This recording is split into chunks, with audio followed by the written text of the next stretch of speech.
জনপ্রিয় content creator Nuruzzaman কাফির বাড়িতে আগুন দিল দুর্বৃত্তরা, বিচার চাইলেন ডক্টর ইউনূসের কাছে। কাফি বললেন, আমার কি অপরাধ? দেশের মানুষের জন্য এবং মানুষের উন্নয়নের জন্য আমি বিভিন্ন কাজে অংশগ্রহণ করেছি, তাই বলে কি দুর্বৃত্তরা আমার বাড়িতে আগুন দিবে? এবং আরও বললেন, ডক্টর ইউনূস সরকার কি প্রোটেকশন দিলেন যে আমি দেশের জন্য লড়াই করেছি বলে আমার বাড়িঘর পুড়িয়ে দিল?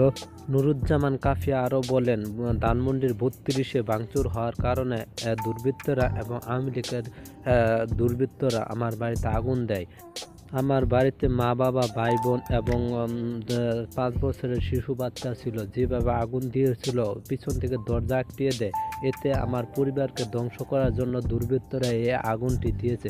পরিকল্পিতভাবে আগুন দেওয়ার জন্য এই পরিকল্পনা করা হয়। ধানমন্ডি ৩২ ভাঙচুর এবং ছাত্র আন্দোলনের সমন্বয়ক হিসেবে আমি কাজ করি বলে আমার বাড়িতে এইসব দুর্বৃত্তরা আগুন দিয়ে যায়। তাই আমি ডক্টর ইউনূসের কাছে সুষ্ঠুমূলক এবং বিচার চাই, যাতে দুর্বৃত্তরা কোনোভাবে আশ্রয় বা দেশ ছেড়ে পলাতক না পারে। এমন তথ্যে নুরুজ্জামান কাফি উত্তর দিলেন।